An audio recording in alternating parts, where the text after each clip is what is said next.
And it's a real pleasure to be here, too, this wonderful group. So thank you, Albert, for hosting me here today. Come on over here. Because you are a great, thank you so much. You are a tremendous symbol, not only because of what you do, and that is to provide that beautiful, beautiful part of the uniform of those wonderful guys who mean so much to the state of Texas, coming out of a fine, the finest, one of the finest institutions in the United States of America. Yep, thank you. In fact, I have to tell you a little story, my story, when I first learned how great A&M was. When I had a friend who told me that her husband couldn't get into vet school at A&M, so he decided to become a people doctor instead. We knew that we love this wonderful institution down the street. And it's a real privilege for me to be right here deep in the heart of Texas, standing in front of a business operation that's been ongoing and generational and still, in spite of what government tries to do, you have made a great contribution in the product and the service you sell. Thank you so much. And Paul, I'm so glad to be here and have this as part of my announcement tour. It's been a whistle-stop in the old-fashioned kind of way, whistle-stop campaign tour. I'm wrapping up the end of a 14-city stop, and I keep saying 14-state stop because where I've been, probably almost 14 states could fit within it. And that's what makes Texas so wonderful. I'm running for the United States Senate because I know my new vision and vigor and energy is desperately needed to limit government to its basic responsibilities and then make it get out of the way so people and small businesses can innovate and create the jobs that America so desperately needs. We all heard President Obama not too long ago, a couple of nights ago, tell us that the State of the Union is strong. Well, I don't see strength in 15 million Americans out of work. I don't see strength in falling deeper and deeper in debt to the Chinese and other foreign interests. I don't see strength in tax policy and healthcare policy that cripples small businesses. The same small businesses like the one behind me and so many others, like independent oil and natural gas operators and exploration companies who find 80% of the energy that's found in the domestic United States.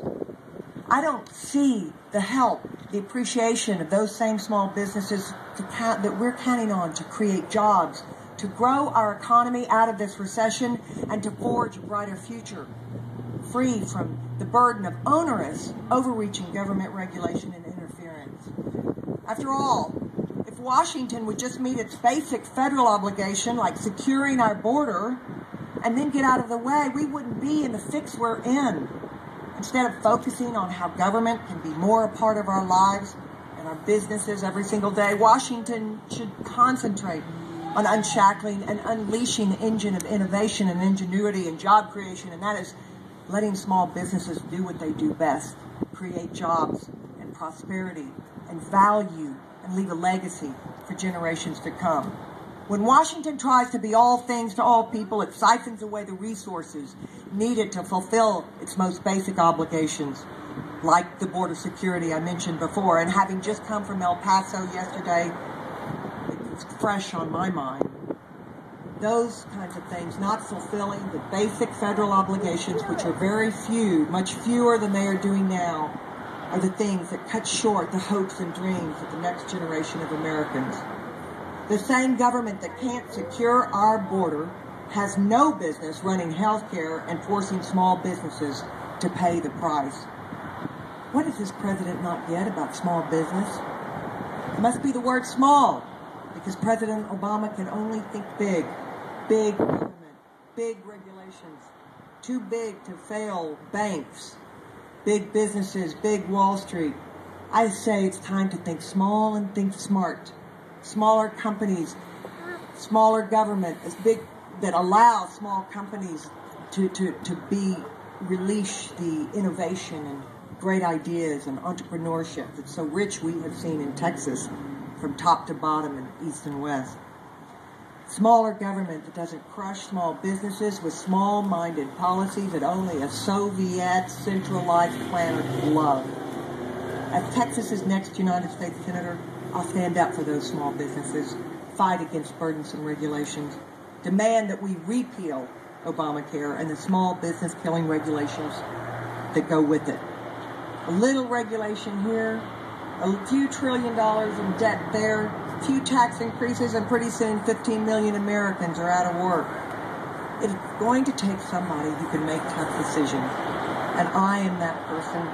Regardless of the political consequences, I'll make the tough decisions that need to be made in Washington, D.C., and hold Republicans, my fellow Republicans, up to the true conservative principles.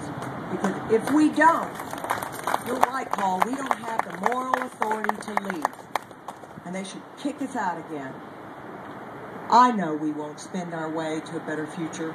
I know adding people to the government payroll, that's not the way to create jobs and prosperity for our country. We will never tax ourselves out of this recession that we are in, and we can't tax our way into prosperity. Small businesses that are allowed to grow if they want to are the key to creating jobs, American jobs, to growing our economy and to forging a brighter future. So I want hardworking Americans, families and small businesses to count on me as their champion. Not even just here today, but across the state of Texas. But that is why I am here, in a place that I know that with the leadership of people like Paul Rieger, and of course I couldn't go without recognizing my wonderful friend and cohort, Lisa Aldrich, who's been part of this campaign from the beginning. Lisa, thank you so much for everything you have done. And Janie and everybody here. And Steve, you get to be my better half too sometime when Will can't come.